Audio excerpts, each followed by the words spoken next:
بسم اللہ الرحمن الرحیم الحمد للہ وکفی والصلاة والسلام علی عبادہ الذین اصطفی اما بعد فاعوذ باللہ السمیع العلیم من الشیطان الرجیم بسم اللہ الرحمن الرحیم۔ رفقا محترم، حج کی مناسبت سے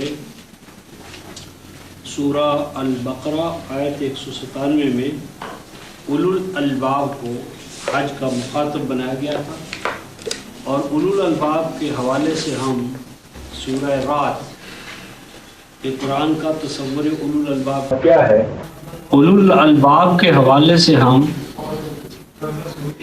سورہ رعد کی آیت نمبر 20 پر تھے۔ تو اس میں آیا تھا کہ اولو الالباب کون ہیں۔ نمبر 1 فرمایا تھا ایفائے عہد اللہ، کہ اللہ کے ساتھ کیے گئے عہد و پیمان کو، عہد کو پورا کر دکھانے والا۔ اور اس ضمن میں ہم نے عہد اللہ کے حوالے سے سورہ توبہ جو ہے نامی سورہ، اس کی آیت نمبر 111 کا حوالہ دیا تھا۔ اس کے بعد دوسری چیز فرمائی تھی وَلَا يَنْقُضُونَ الْمِيثَاقَ، اور وہ اولو الالباب وہ ہیں جو نقض میثاق نہیں کرتے۔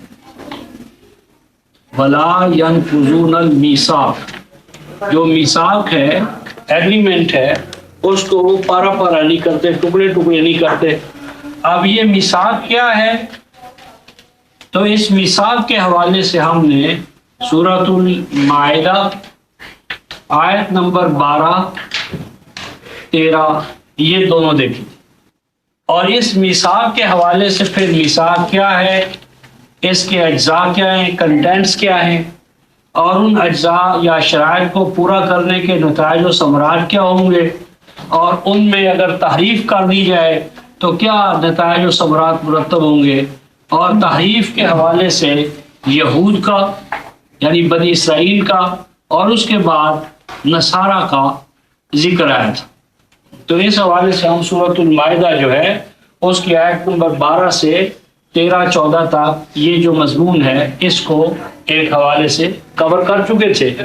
تو اسی ضمن میں آگے چلنا تھا، لیکن آگے چلنے سے پہلے آج چونکہ ہمارے پاس وقت کم ہے، اس لیے میں چاہتا ہوں کہ اولو الالباب کو اس مقام پر سورہ رعد میں جن جن حوالوں سے بیان کیا گیا ہے اس کا ایک جامع تصور ہمارے سامنے آ جائے، پھر اس کی جو الگ الگ جزیات ہیں ان پہ گفتگو کرتے رہیں گے۔ تو آج ہم سورہ الرعد 13ویں سورہ جو ہے اس کی آیت نمبر 20 اور اس کے بعد والی آیات جو ہیں وہ لے رہے ہیں، تاکہ اولو الالباب کا ابتدائی قرآنی مفہوم جو ہے وہ بما اپنی جملہ شیڈز کے، کلرز کے، پہلوؤں کے ہمارے سامنے آ جائے۔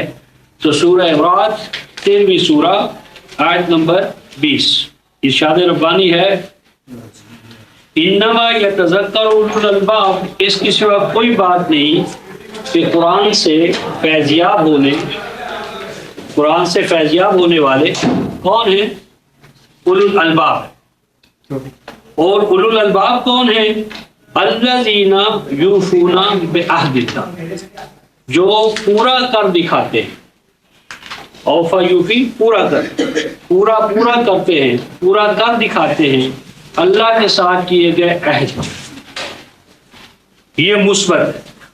اور 9-111 کا حوالہ آیا، کیا ہے؟ جان مال دے کر جنت لے۔ نمبر 2 فرمایا منفی حوالے سے ولا ینقضون المیثاق، کہ وہ اللہ کے ساتھ جو ایگریمنٹ کرتے ہیں اس ایگریمنٹ کو توڑتے نہیں، ٹکڑے ٹکڑے نہیں کرتے۔ اور اس ایگریمنٹ کے حوالے سے ہم نے سورہ المائدہ جو ہے اس کی آیت 12 13 14 دیکھی تھی، کہ وہ کیا تھا کہ تم رسولوں پر ایمان لاتے رہو گے، الصلاۃ کو قائم رکھو گے، ایتاء زکوٰۃ کرتے رہو گے، اور جو ہنگامی حالات یا ضروریات پیدا ہوں اس کے لیے تم قرض حسن دیتے رہو۔ تو یہ تھا میثاق۔ اور اس میثاق کا ایک اہم پہلو اور ہے جس پر میں آج آپ حضرات کی توجہ مبذول کرانا چاہتا ہوں، اور میں سمجھتا ہوں کہ اس میثاق کو پامال کرنے سے تمام مواثیق جو ہے نا ان کی یعنی ہم سے خلاف ورزی ہو رہی۔ تو سورہ آل عمران آیت نمبر 187 اور سورہ الاعراف آیت 170، سورہ آل عمران تیسری سورہ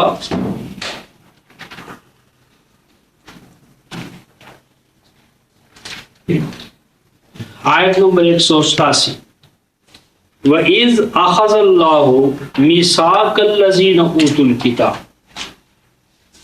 اور یہ بات اہم ہے، اور وہ وقت یاد کرو یا اس بات کو پیش نظر رکھو کہ اللہ میثاق لیتا رہا، بڑا پختہ عہد و پیمان لیتا رہا، کن سے؟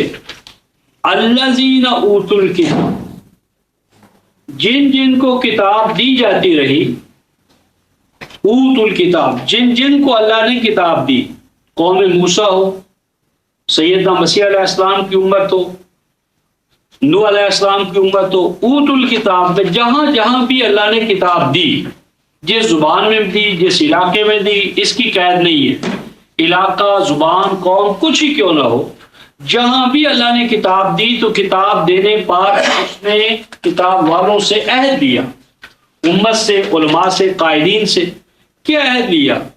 لَتُبَيِّنُنَّهُ لِلنَّاسِ، یہ تھا جو اللہ تعالیٰ ان سے عہد لیتا رہا، لَتُبَيِّنُنَّهُ لِلنَّاسِ، کہ تم اس کتاب الہی کو ضرور بضرور بیان کرتے رہو گے، لَتُبَيِّنُنَّهُ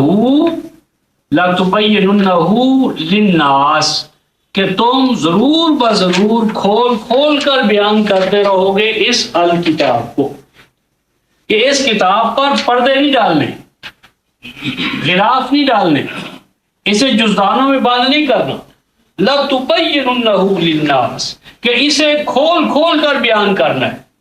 تبیین جو ہے نا، بیان، اب اگر ایک ہم خط جو ہے وہ انگریزی میں پڑھ دیں اور اس کا مفہوم، معنی، مقصود نہ بتائیں تو اس بیان سے کیا استفادہ ہوگا؟ کوئی بھی استفادہ نہیں کر سکے گا۔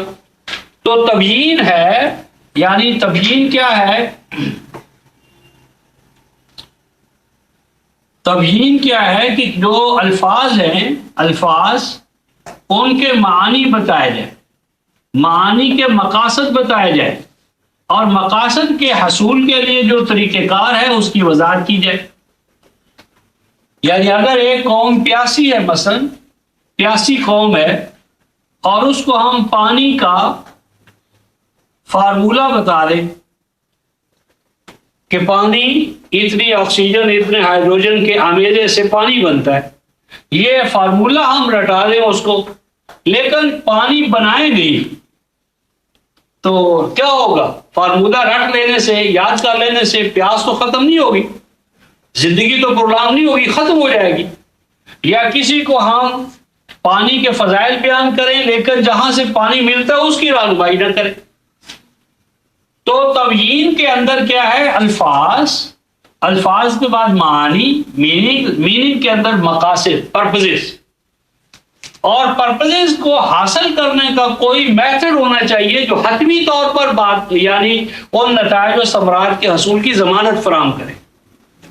تو یہ مراحل جو تھے نا، یہ ایک کتاب کے بارے میں امت کو بتانے تھے، اور اس کا اللہ تعالیٰ نے میثاق لیا، پختہ وعدہ لیا، اور دوسری چیز فرمائی وَلَا تَكْتُمُونَهُ، وَلَا تَكْتُمُونَهُ، اور تم اس کتاب الہی پر پردے نہیں ڈالو گے۔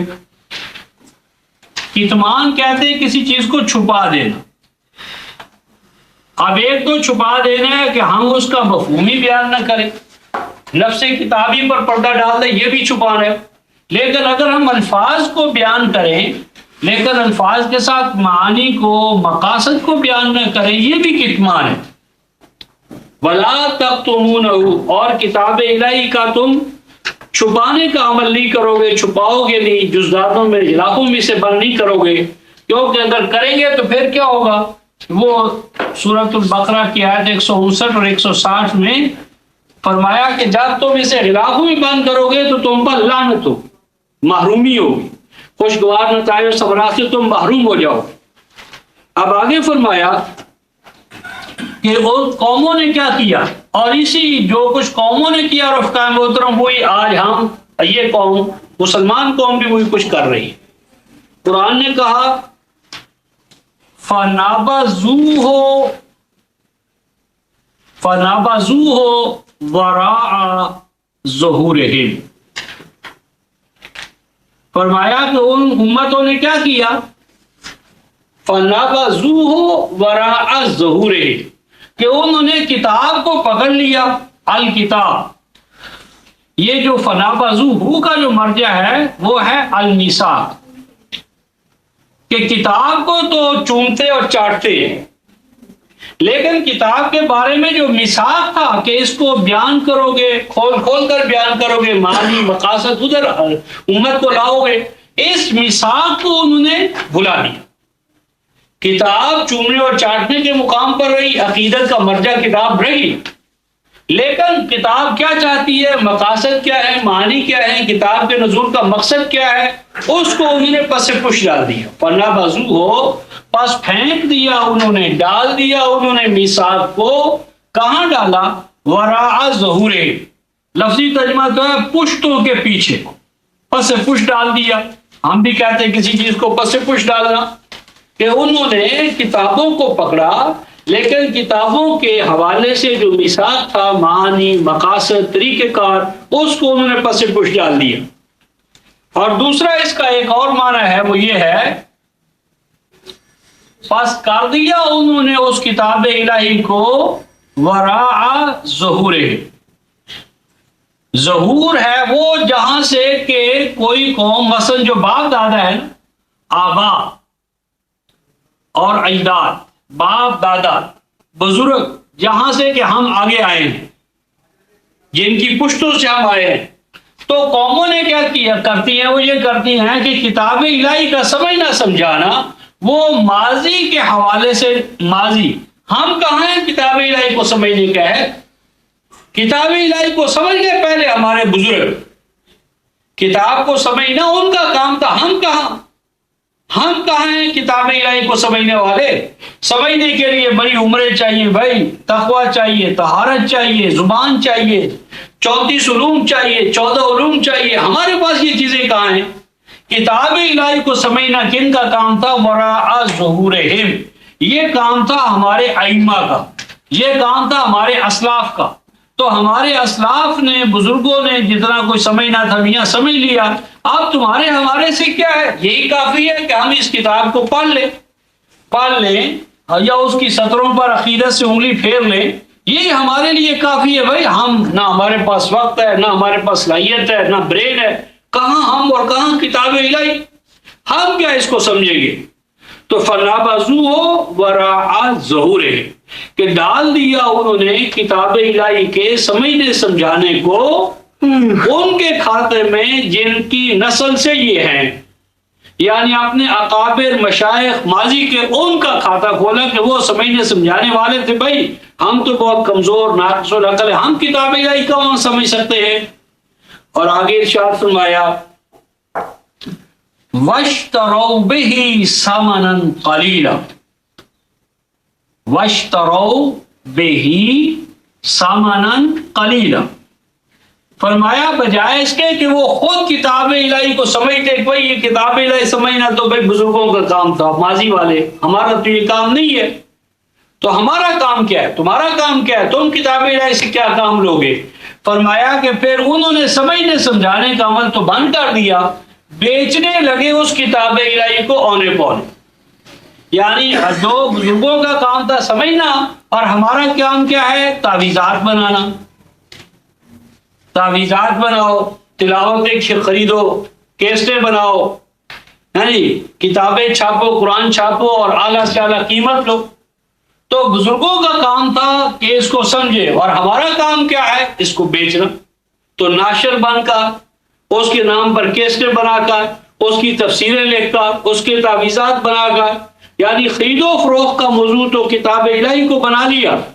اور سمجھنا سمجھانا یا تو ماضی کے بزرگوں کا کام تھا، ہم تو اس قابل نہیں ہیں. تو اللہ تعالیٰ ارشاد فرماتے ہیں فَبِئْسَ مَا يَشْتَرُونَ. فرمایا کہ یہ جو خرید و فروخت کتاب الہی کو کرنے والے جو دکاندار ہیں، کتاب الہی کو بیچنے والے، یہ دکانداروں میں سب سے بدتر دکاندار ہے.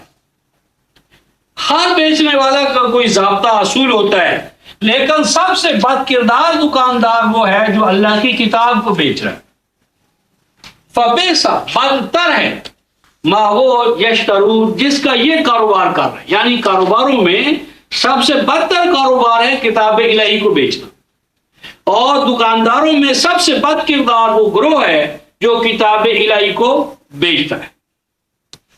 تو یہاں پر میثاق الکتاب یہ تھا کہ کتاب الہی کو علی وجہ البصیرت بیان کرنا، مقاصد، طریقہ کار، ان چیزوں کی وضاحت کرنا. اس کا ایک دوسرا نقشہ جو ہے وہ ہم سورہ الاعراف کی آیت 169-70 میں دیکھتے ہیں. 169-70 سورہ الاعراف. سورہ الاعراف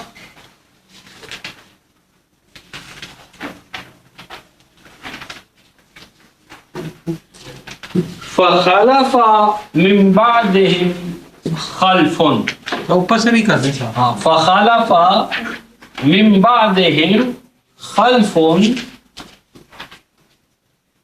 فخلف من بعدهم خلف، فرمایا کہ پھر ان نبیوں کی گدیوں پر، ممبروں پر ایسے لوگوں کا قبضہ ہو گیا، ایسے ناخلف لوگ، ناہنجار لوگ ان نبیوں کی سیٹوں پر، مسجدوں پر غالب آ گئے، کہ جن کا دعویٰ کیا ہے؟ وارث الکتاب، وارث الکتاب، کہ دعویٰ تو ان کا ہے کہ ہم کتاب الہی کے وارث ہیں، وارث ہیں ہم کتاب الہی کے. فخلف من بعدهم خلف وارث الکتاب، کہ جو دعویٰ کرتے ہیں کہ ہم کتاب الہی کے وارث ہیں.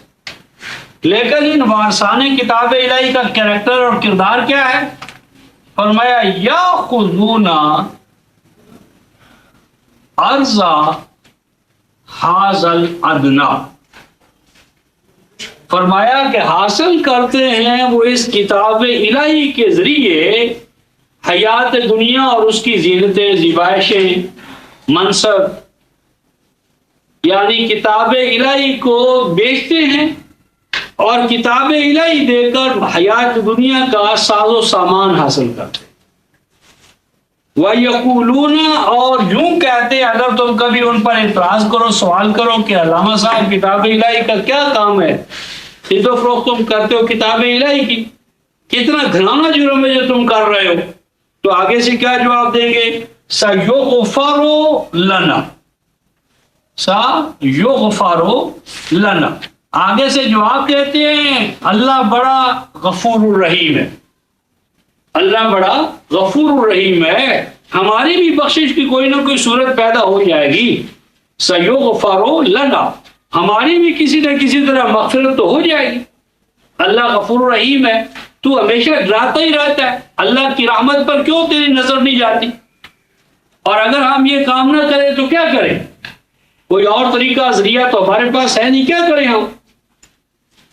اور آگے فرمایا حالت یہ ہوتی ہے، کبھی ایک فتویٰ دیا، ایک رائے دی، قرآن کی ایک آیت بھیجی، اور وَإِن يَأْتِهِمْ عَرَضٌ مِثْلُهُ، اور فرمایا کہ تھوڑی دیر کے بعد اگر دوسری پارٹی آ جائے، اگر دوسری پارٹی آ جائے اور وہ کوئی دوسرا فتویٰ مانگے، اگر پیش کر دے ان کے سامنے کوئی اور پیشکش جو پہلی جیسی ہو، ایک اور پارٹی آ گئی، انہوں نے پرکشش پیشکش کر دی، فرمایا یاخذوہ، اس کو بھی وہ لینے سے انکار نہیں کریں گے. یعنی جو پہلا فتویٰ ہے اس کے برعکس ایک دوسرا فتویٰ لینے کے لیے آ گئے تو اس کا گھر بھی پورا کر دیا، یاخذوہ، اس کو بھی انکار نہیں کیا، اس کے لیے بھی کوئی نہ کوئی جواز کی صورت پیدا کر دی کہ ایک امام کے یہاں یوں ہے، دوسرے امام کے یہاں یوں ہے، راستہ کھلا ہے. اسلام میں فرقے بہت سے ہیں، امام بہت سے ہیں، ایک کی رائے یہ ہے، ایک کی رائے یہ ہے، دونوں ہی اسلام کے امام ہیں، تو دوسرے کی رائے پر فتویٰ دے کر وہ مال ہڑپ کر جاتے، اس کو بھی قبول کر لیتے. اس پر اللہ تبارک و تعالی ارشاد فرماتے ہیں کہ یہ صورت احوال ہے مسلمانوں ان میں کیوں پیدا ہوئی، اور تمہیں ہم آگاہ کر رہے ہیں تاکہ تم اس صورت احوال سے بچتے رہے۔ یہ کیوں پیدا ہوئی رفقائے محترم؟ قرآن کہتے ہیں الم یؤخذ علیہم میثاق الکتاب، فرمایا ان سے پوچھو کہ کیا ہم نے ان سے یہ پختہ عہد و پیمان لیا تھا۔ الم یؤخذ علیہم میثاق الکتاب، نہ لیے گیا تھا، نہ پختہ طور پر پکڑا گیا تھا ان سے کتاب کے بارے میں میثاق۔ وہ میثاق کیا تھا رفقائے محترم؟ اللہ یقولوا علی اللہ الا الحق، کہ جب کبھی تم اللہ کے حوالے سے زبان کھولو گے، دین کا کوئی مسئلہ بتاؤ گے، تو اس میں کوئی بات تم ایسی نہیں کہو گے جو الحق سے ہٹی ہوئی ہو۔ دین سارے کا سارا وہ ہے جو حق ہے، حق کا سچا سچا خالص بے ریب بے شک، یعنی دین کی بنیاد جو ہے وہ کیا ہے؟ یقین۔ یقین کی بنیاد ظن نہیں ہے، دین کی بنیاد ظن یا گمان نہیں ہے، دین کی بنیاد ہے الحق۔ ارشاد ربانی ہے قولہ الحق، سورہ الانعام آیت نمبر 73، قولہ الحق، حق صرف اور صرف اللہ تبارک و تعالیٰ کا قول ہے۔ یہ سورہ جو ہے الانعام، اس کی آیت یہ دیکھتے چلیں تاکہ یہ الحق کیا ہے۔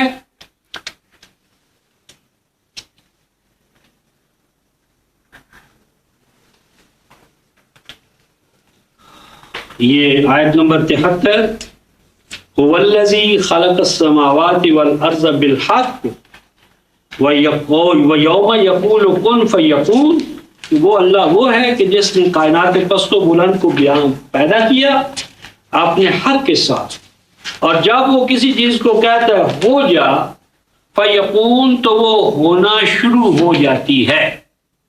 آگے فرمایا وَقَوْلُهُ الْحَقِّ، وَقَوْلُهُ الْحَقِّ،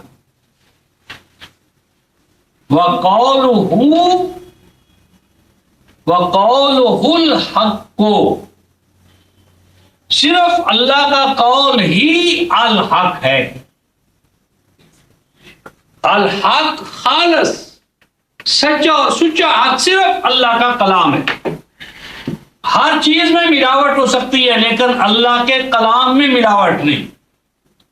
کلام اللہ اور قول اللہ یعنی کتاب اللہ 100% خالص صرف اور صرف کتاب الہی ہے۔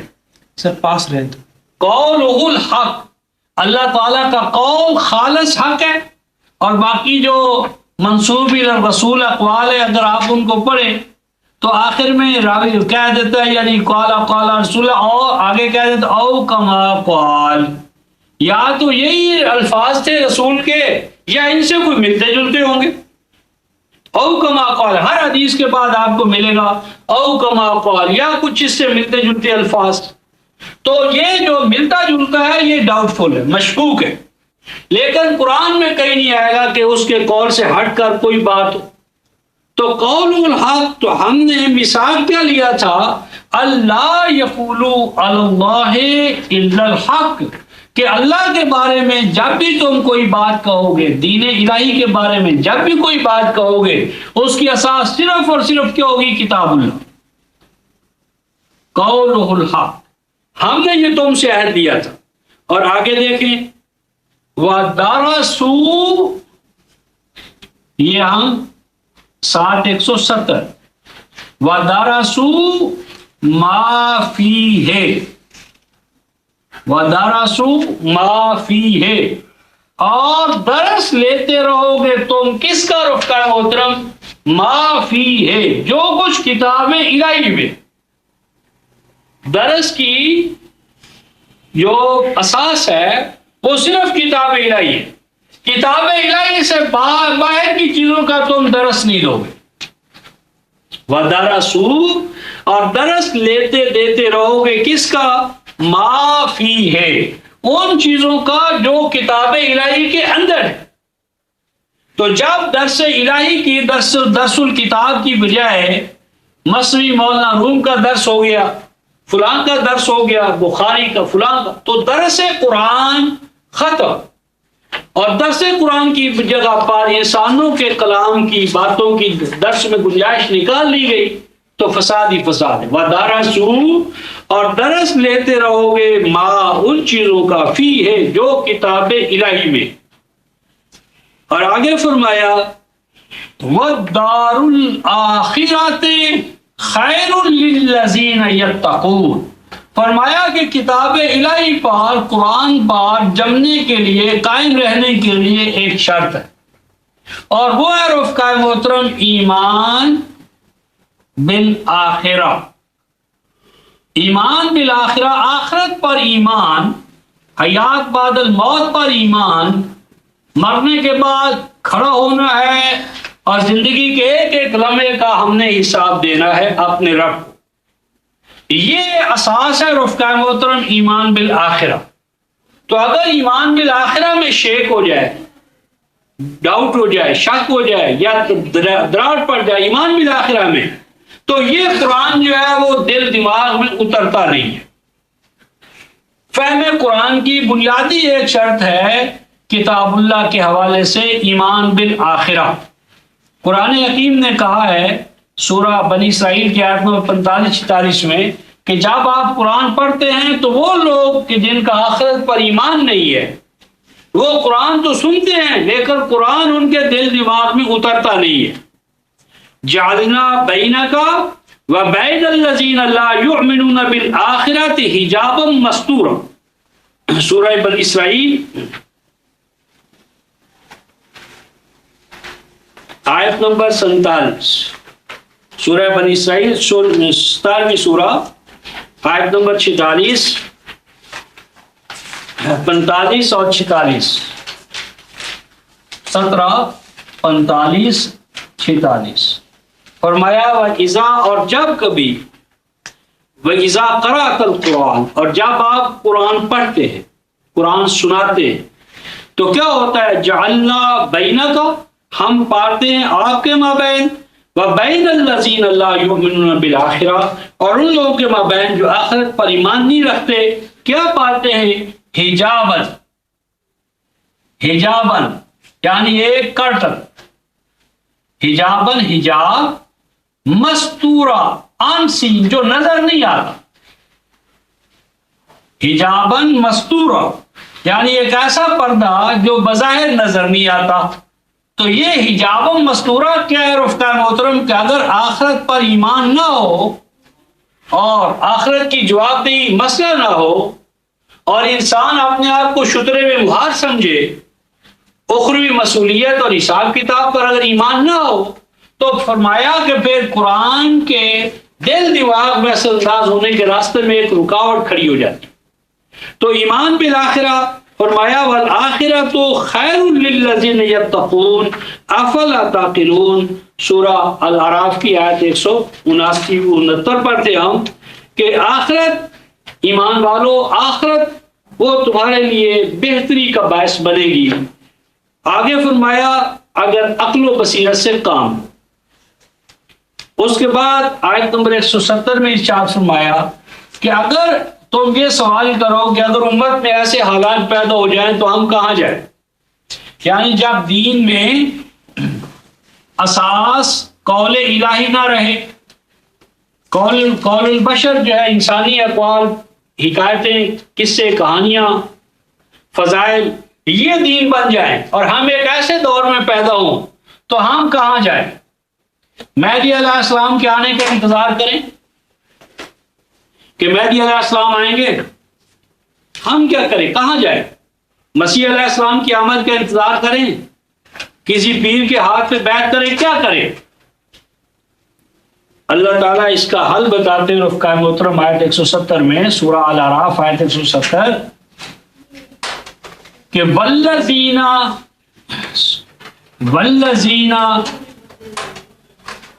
یمسکون والذین یمسکون بالکتاب وَأَقَامُوا الصَّلَاةَ إِنَّا لَا نُضِيعُ أَجْرَ الْمُصْلِحِينَ. یہ ہے مسئلے کا حل. فرمایا اور وہ لوگ کہ جو مضبوطی سے پکڑ لیں کس چیز کو؟ بالکتاب، کتاب الہی. مضبوطی سے پکڑ لے کتاب الہی، یعنی ان کے علم اور عمل کا معیار بن جائے کتاب الہی. معیار ہے کتاب الہی. حق اور باطل کا فیصلہ ہے کتاب الہی سے. حق کیا ہے، باطل کیا ہے، یہ پہچانیں گے ہم صرف اور صرف کتاب الہی سے. کتاب الہی کے بعد، تمسک بالکتاب کے بعد عمل کی اساس کیا ہے؟ وَأَقَامُوا الصَّلَاةَ، اور رب سے جڑنے کے لیے الصلاۃ کو قائم کریں. الصلاۃ کی اقامت آ جائے، اور کتاب اللہ ایمان کے طور پر کتاب اللہ بیس ہے، اور اس کے بعد ارشاد فرمایا کہ الصلاۃ کو قائم کریں. تو ارشاد فرمایا اِنَّا، بے شک ہم، لا نضیع، ہم ضائع نہیں ہونے دیں گے. کیا ضائع نہیں ہونے دیں گے؟ اجر المصلحین، ان اصلاح کرنے والوں کے اجر کو، جدوجہد کو، محنت کو، خرچے کو، طلب اور جذبے کو، جو یہ ہماری کتاب کے حوالے سے کریں گے. انا لا نضیع اجر المصلحین، ان مصلحین کے اصلاح کرنے والوں کے اس جذبے کو، محنت کو، جدوجہد کو ہم کبھی رائیگاں نہیں جاتے، کبھی ضائع نہیں ہونے دیں. تو اصول بنیادی کیا بتایا کہ میثاق الکتاب کیا تھا کہ معیار دین کتاب الہی ہے. حق اور باطل کا فیصلہ کتاب الہی سے کرو، یہ حق اور باطل کا معیار، اور اس سے ادھر ادھر نہیں ہوگے. اس ضمن میں ذرا ہم انبیاء کی مثالیں لیتے ہیں، انبیاء کی مثال، اور بالخصوص مسیر محمد سیدنا موسیٰ علیہ السلام کے حوالے سے یہاں ایک قریب ترین مثال موجود ہے. اس کو دیکھیں، سورہ الاعراف جو اس وقت ہمارے سامنے ہے، آیت 145 144 دونوں لے لیں. 144 145 سورہ الاعراف. ارشاد ربانی ہے کہ بے شک ہم نے کہا اللہ تعالیٰ نے، یا موسیٰ، اے موسیٰ، انی، بے شک میں نے، استفیتک، منتخب کر لیا ہے تجھے، استفیتک، منتخب کر لیا ہے میں نے تجھے، علی الناس، یہ جو وقت کے لوگ ہیں، تیرے ہم عصر لوگ جو ہیں، ان کے مقابلے میں تجھے میں نے سلیکٹ کر لیا، استفیتک، منتخب کر لیا ہے میں نے تجھے، علی الناس، لوگوں کے اوپر، لوگوں کے سامنے گواہی دینے کے لیے. کس چیز کے لیے منتخب کیا ہے؟ بے رسالاتی و بے کلامی، منتخب کر لیا ہے، سلیکٹ کر لیا ہے میں نے تجھے لوگوں کے مقابلے میں. کس کام کے لیے؟ اپنے پیغامات کے لیے. بے رسالاتی، اپنے پیغامات کے لیے. اور پیغامات کیا ہیں؟ وہ بے کلامی، یہ جو کلام ہے یہ اس کی شرح ہے کہ اللہ تعالیٰ کی رسالت کیا ہوتی ہے؟ اس کا کلام. کلام اللہ جو ہے یہ اللہ کی رسالت ہے. جب ہم کہتے ہیں محمد رسول اللہ تو اس سے مراد دراصل کیا ہے؟ محمد کلام اللہ، یعنی محمد رسول اللہ کی رسالت کیا ہے؟ کلام اللہ. اور وہ آج بھی ہے اور قیامت تک رہے گی، کیونکہ آپ خاتم النبیین ہیں. ختم نبوت کی وجہ سے اب نیا کلام تو آنے سے رہا. تو اللہ کی رسالت کیا ہے؟ اللہ کا کلام. تو ہم نے تجھے منتخب کیا اپنی رسالت کے لیے، یعنی اپنے کلام کے لیے. اور آگے فرمایا فخذ ما آتیتک وکن من الشاکرین.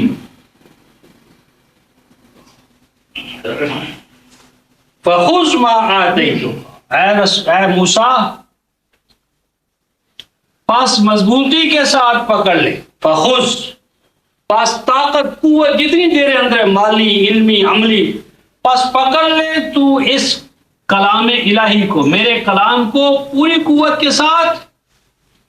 پس پکڑ لے اس کلام کو جو دے چکا میں تجھے، جو کلام میں تجھے دے رہا ہوں اس کو مضبوطی کے ساتھ پکڑ لے. اور آگے فرمایا رفقائے محترم وَقُم مِّنَ الشَّاكِرِينَ.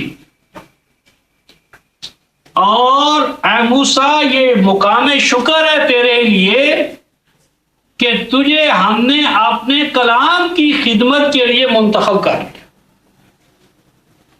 کسی فرد ادارے کا اس سے بڑھ کر شرف نہیں ہے رفقائے محترم کہ وہ اللہ کے کلام کا خادم ہو. خدمت کلام اللہ سب سے بڑا شرف اگر ہم مومن ہو کر سمجھیں.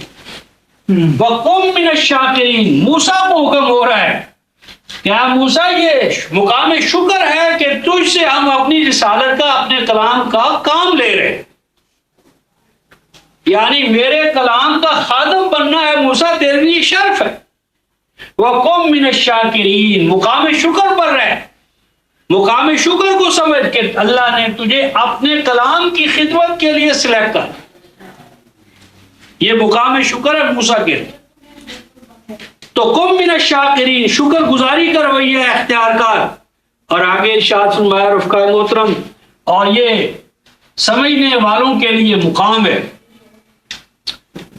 کیا مقام ہے رفقائے محترم؟ اللہ تعالیٰ ارشاد فرماتے ہیں موسیٰ علیہ السلام کو کہ ہم نے کتبنا لہو فی الالواح من کل شیء موعظہ، کہ موسیٰ کو جو ہم نے کتاب دی رفقائے محترم، وہ کتاب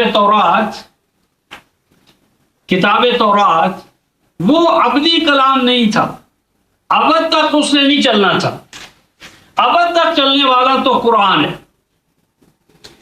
اب جب آپ کسی چھوٹی چیز کا کوئی کمال بیان کریں، مثلا ایک قطرہ ہے یا ایک یعنی گھڑا ہے یا ایک معمولی سا پیالہ ہے، اس پیالے کے اندر جو پانی ہے اس کی جو اسٹرینتھ یا قوت ہوگی، تو جب وہ ایک ہال میں ہم چلے جائیں گے تو وہاں کیا وہ کمال بڑھ جائے گا.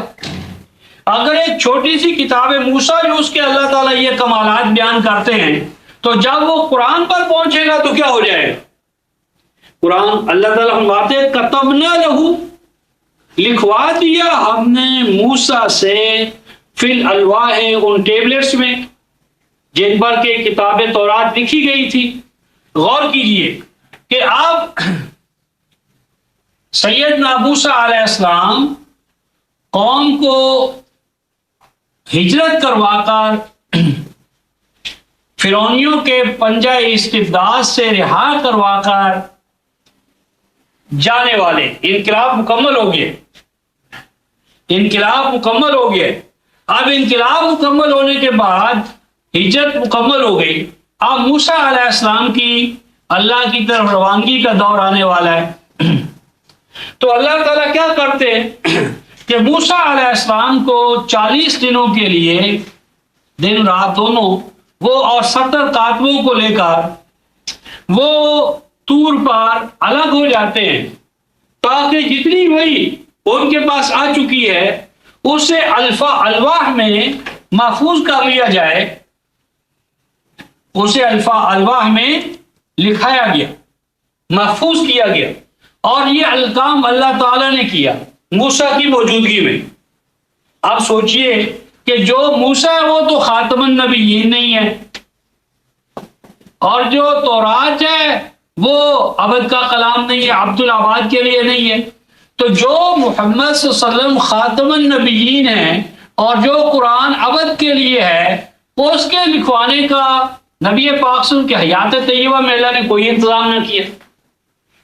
کیسے ہو سکتا کہ جو چھوٹے دائرے کی چیز ہو، مقامی حوالے سے ہو، قومی حوالے سے ہو، اس کے لیے تو اللہ اتنا اہتمام کرے، اور جو عبدالآباد کے لیے ختم نبوت کے نتیجے میں جو کلام آ رہا ہے اس کے لکھوانے کا اللہ انتظام ہی نہ کرے؟ یہ کیسے ہو سکتا؟ تو پھر فرمایا کہ ہم نے موسیٰ کو لکھوا دیا الواح کے اندر. کیا لکھوایا رفقا محترم؟ من کل شیء موعظۃ، من کل شیء موعظہ، من کل شیء موعظہ. موعظہ واعظ سے، جس عرف عام میں واعظ کہتے ہیں رفقا محترم. واعظ الفاظ تو رفقا محترم وہی رہے ہیں، لیکن ان میں ابہام آ گیا، ایمبیگوٹی جسے کہتے ہیں. واعظ کا لفظ سنے، کوئی کلیئر کٹ مفہوم آپ کے ذہن میں نہیں آئے گا. واعظ کیا ہوتا ہے رفقا محترم؟ یہ جو شہد کا چھتا ہم اتارتے ہیں، شہد کا چھتا، تو اس وقت شہد اور موم مکس ہوتے، ویکس جو ہے، موم جو ہے اور شہد ہنی مکس اپ ہوتے. اس کو پھر ایک پروسیس کے لیے ہم الگ الگ کرتے ہیں، شہد الگ کرتے ہیں، موم الگ کرتے ہیں. یہ جو پیوریفائی کرنا ہے نا، الگ الگ کر دینا دونوں چیزوں کو، اس کو جب یہ شہد الگ ہو کر پاک صاف ہو کر آ جاتا ہے تو اس پروسیس کو واعظ کہتے ہیں. وعظ یعنی واعظ کیا ہے؟ پیوریفائڈ نالج، یعنی وہی کا وہ علم کہ جو ہر طرح کے شک سے، شبہ سے، ہر طرح کی علائشوں سے، ہمیشوں سے پاک صاف، ہر علائش سے، ہر شک سے، ہر شبہ سے، یعنی ہر چیز سے، یعنی پاکیزہ چیزیں، احکام پاکیزہ، تعلیمات پاکیزہ، حقائق پاکیزہ، کسی میں کوئی شک و شبہ کی کوئی آمیزش نہیں. اور آگے فرمایا وَتَفْصِيلًا لِكُلِّ شَيْءٍ، وَتَفْصِيلًا لِكُلِّ شَيْءٍ، اور جو چیز بھی ہم نے اس میں کتاب میں بیان کی وہ پوری تفصیل سے بیان کی.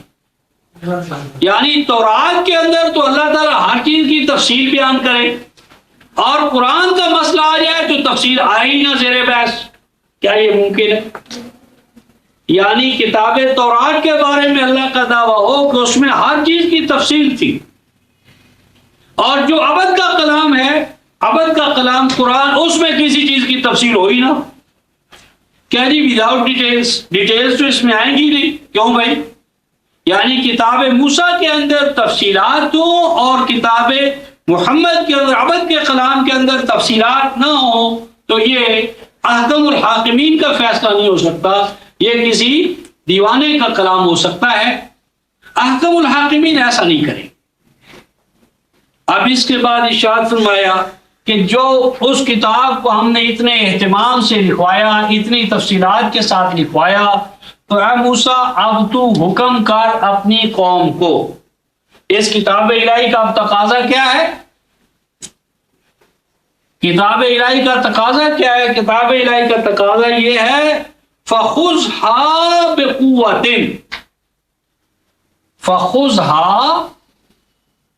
فَخُذْهَا بِقُوَّةٍ،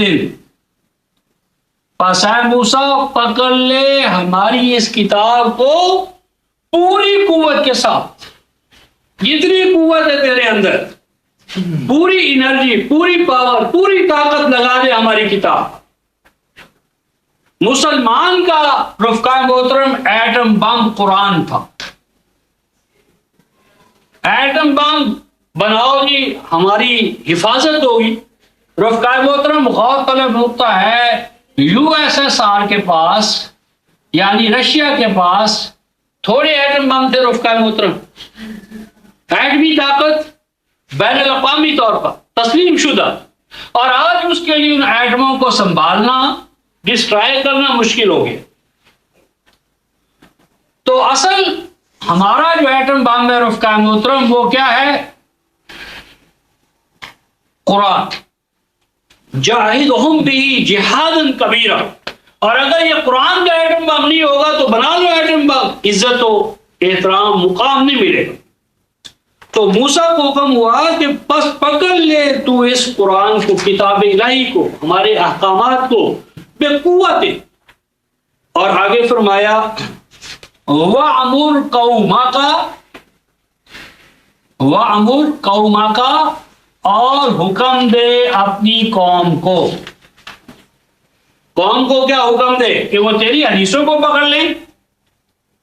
یعنی تو میرے قرآن کو پکڑ اور تیری امت جو ہے وہ تیری حدیثوں کو پکڑ لے. یہ نہیں حکم ہوا. فرمایا کہ حکم کر، امر کر، نظام ایسا بنا، نظام حکمرانی کہ یاخذوہا، کہ وہ بھی امت بھی پکڑے. کس کو پکڑے؟ یاخذو، پکڑے، امت والے، امت کے افراد پکڑے، بے احسانہا، بے احسانہا، بے احسانہا، کہ اس کتاب الہی کو پکڑیں. بے احسانہا کیا مان؟ ترجمہ یہ جو کیا ہے کہ اس میں سے اچھی اچھی چیزیں لے لیں. بے احسانہا کہ کتاب الہی میں سے اچھی اچھی چیزیں لے لیں. یہ غلط ترجمہ ہے. کتاب الہی میں ایسا نہیں ہے کہ کچھ چیزیں اچھی ہیں اور کچھ کم اچھی ہیں. اچھی اور کم اچھی یہ قرآن میں نہیں ہے. قرآن میں تو جو کچھ ہے وہ سارے کا سارا جو ہے تمت کلمۃ ربک کا صدق ہوا، جو کچھ ہے وہ ہے ہی حسن. کتاب الہی میں تو حسن سے آسن سے ہٹ کر کوئی چیز ہے ہی نہیں. آسن ہا کا جو مرجع رفقا محترم وہ ہے قوت، کہ بہترین قوت. اب ہر وقت قوت جو ہے وہ چینج ہوتی ہے. کتاب الہی کو پکڑنا ہے بہترین قوت کے ساتھ. ایک وقت میں کتاب الہی کے پہنچانے کے لیے کیا ہے؟ گھوڑے درکار ہے، اونٹ درکار ہے، خچر درکار ہے. اور اگلے دور کے اندر جو ہے نا وہ مثلا گاڑیاں آ جائیں گی.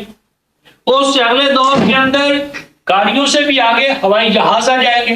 اس سے آگے پتہ نئی نئی سواریاں آتی چلی جائیں گی. بے احسن حال کا معنی ہے اپنے وقت کے حوالے سے بہتر قوت. مثلا کتاب الہی کو پیش کرنا ہے تو اس وقت ایک وقت ہو سکتا ہے ہم نیوز پیپر استعمال کریں، اگلا آئے تو ہم اس سے بہتر کاغذ، اس سے بہتر الی ربک المنتہی. بہتری کی تو کوئی حد ہی نہیں ہے. مراد یہاں پر یہ ہے کہ بہتر سے بہتر وسائل، مینز، وسائل کے حوالے سے، مینز کے حوالے سے بہتر بہتر وسائل کے ساتھ وہ میری کتاب کو پکڑیں مضبوطی کے ساتھ.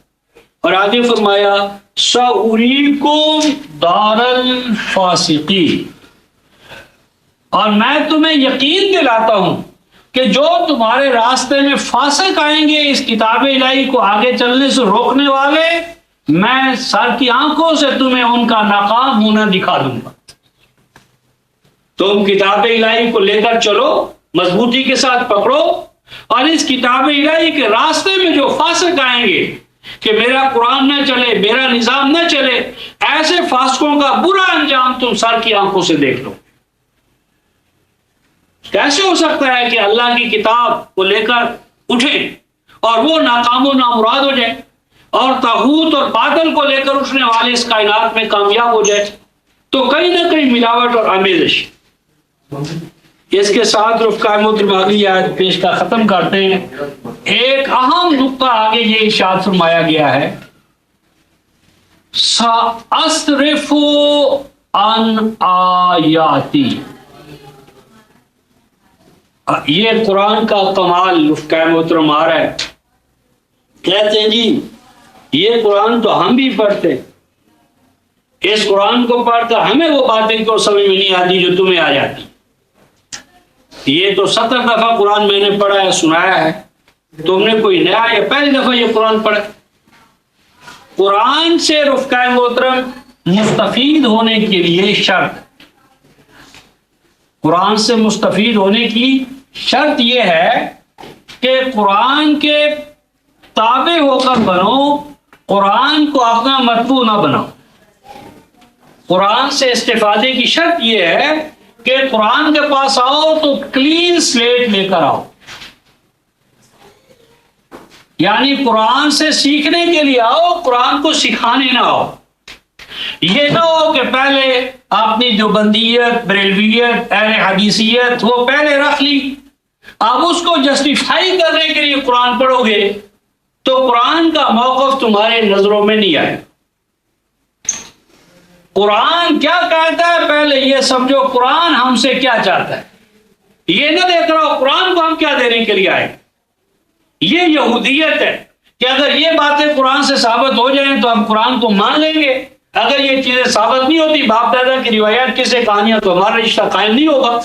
یہ غلط اپروچ، غلط۔ قرآن نے کہا، عجیب بات فرمائی، سأصرف عن آیاتی، صرف عن ہانک دینا، میں اپنی آیتوں سے ہانک دیتا ہوں، اپنی آیتوں کے قریب نہیں پھٹکنے دیتا۔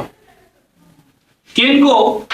الذین یتکبرون فی الارض بغیر الحق، جو زمین میں اپنی چدراہٹوں کو، پیشوائیتوں کو، امامتوں کو قائم کرنے کے لیے میرا قرآن استعمال کریں گے۔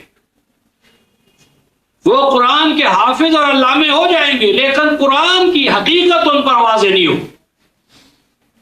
میں ہانک دیتا ہوں، دھتکار دیتا ہوں، نکال دیتا ہوں اپنی آیتوں کے حضور سے پاس ان لوگوں کو جو بڑا بننے کے لیے قرآن پڑھتے ہیں کہ ہماری بڑائی ہو، کبریائی ہو، ہمیں علامہ کا ہماری دنیا میں واہ واہ ہو جائے۔ فرمایا ان کی واہ واہ تو ہو جاتی ہے دنیا میں، پر میرا قرآن ان کے دل دماغ میں نہیں ہوتا ہے۔ یتکبرون فی الارض بغیر الحق، کہ میرے الحق کو، قول کو چھوڑ کر یا ان میں آمیزش اور ملاوٹ کر کے وہ آگے بڑھنا چاہیں گے، تو وہ قرآن پڑھ لینے کے باوجود قرآن گراسپ نہیں کرتے۔ یہ ایسا ہی ہے رفقا محترم کہ اگر ہم رنگین اینکیں چڑھا لیں تو رنگین کلرفل اینک سے ہمیں وہی کائنات نظر آئے گی جو ہم نے اینک پہنی ہوئی ہے، حالانکہ کائنات وہ ویسے نہیں ہوتی۔ تو قرآن کے پاس آنے کے لیے شرط ہے رفقا محترم کے کلرفل گلاسز جو ہے نا، فرقہ واریت کی اینکیں، ان کو توڑے، ان کو اتارے اور کائنات ایز اٹ از دیکھنے کے لیے ہم تیار رہیں۔ یہی حال قرآن کا ہے۔ اور فرمایا کہ ان کی حالت یہ ہوتی ہے وَإِن يَرَوْا كُلَّ آيَةٍ لَا يُؤْمِنُوا بِهَا، کہ اگر تم ان کو پورا کا پورا قرآن پڑھا دو، ہر آیت قرآن کی سمجھا دو، لا یؤمنوا بها، یہ نہیں مانیں گے تاکہ ان کے باپ دادا کی روایتیں نہ سامنے لاؤ۔ لا یؤمنوا بها، پورا قرآن ان کے سامنے کھول کر رکھ دو، ہر آیت ان کے سامنے رکھ دو، ایمان نہیں لائے، کیونکہ باپ دادا پر اصل ایمان ہے۔ وَإِن يَرَوْا سَبِيلَ الرُّشْدِ لَا يَتَّخِذُوهُ سَبِيلًا، اور اگر تم ان کو دکھا دو قرآن کا راستہ کہ قرآن میں یہ بات ہے، اتنے اوقات ہیں، یہ حیات قضائی ہے، یہ مقاصد ہیں، لیکن باپ دادا کی سند پیش نہیں کی تم نے، لا يَتَّخِذُوهُ سَبِيلًا، تو یہ میرے قرآن کے راستے کو بھی چلنے کے لیے تیار نہیں ہوتے۔ قرآن کا راستہ تبھی مانتے ہیں جب باپ دادا کی روایات ساتھ ہو۔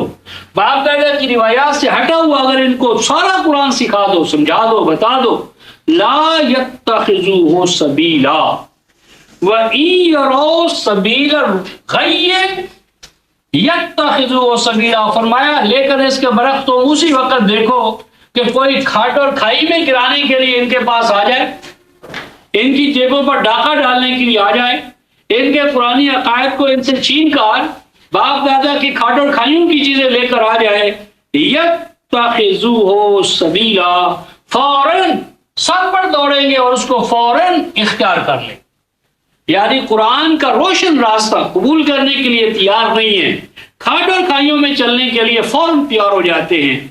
اس کی وجہ کیا ہے؟ فرمایا وجہ یہ ہے ذالک بانہم، ذالک بانہم، ایک بیماری ان کی یہ ہے کہ کذبوا بآیاتنا، کہ اگر ان کو چھوڑنا پڑتا ہے تو چھوڑ دیتے ہیں یہ میری آیتوں، اگر ٹائی پڑ جائے روایت میں، ایک طرف روایت ہے ایک طرف قرآن کی آیت ہے، تو کہیں گے کسی نہ کسی طرح آیت کو فٹ بناؤ روایت کے ساتھ، اگر فٹ بیٹھ جائے تو ٹھیک ہے، اور اگر چھوڑنا پڑے گا تو باپ دادا کی روایت کو، حدیث کو، فقہ کو، چیزوں کو نہیں چھوڑیں گے. چھوڑ دیں گے تو قرآن کی آیت کو چھوڑ دیں گے. چھوڑنے پر آئیں گے تو قرآن کو چھوڑیں گے، ماننے پر آئیں گے تو باپ دادا کی روایت کو مانیں گے. اور آگے ارشاد فرمایا کہ یہ بیماری ان میں کیوں پیدا ہوئی؟ وَقَالُوا عَنْهَا غَافِلِينَ، وَقَالُوا عَنْهَا غَافِلِينَ.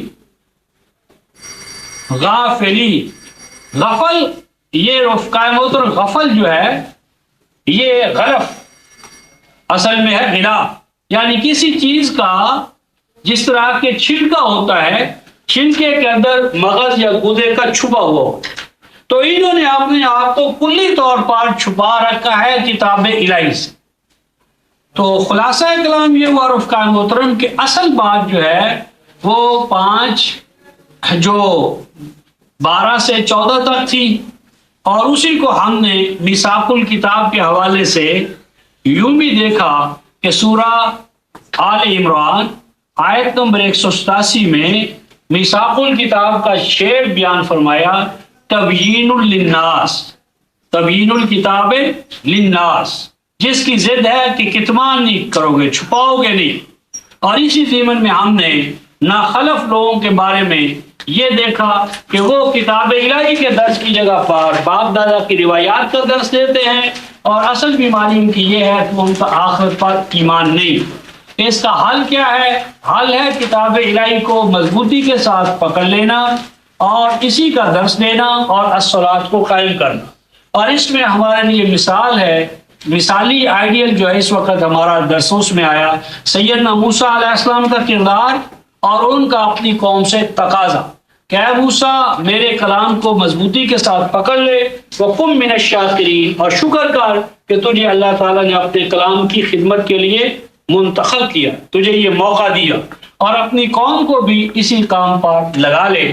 تو پاس اولو الالباب ہیں، میثاق الکتاب کو پورا کرنے والے، یعنی کتاب الہی کو مضبوطی کے ساتھ پکڑنے والے، اس کا درس دینے والے، اور اس کے حقائق کی ابلاغ کرنے والے، اور اس کی بتائی ہوئی صلاۃ کو ادا کرنے والے. تو اللہ تعالیٰ انہی اولو الالباب کے ساتھ ہمارا تعلق رابط قائم رکھے. آخر دعوانا الحمدللہ.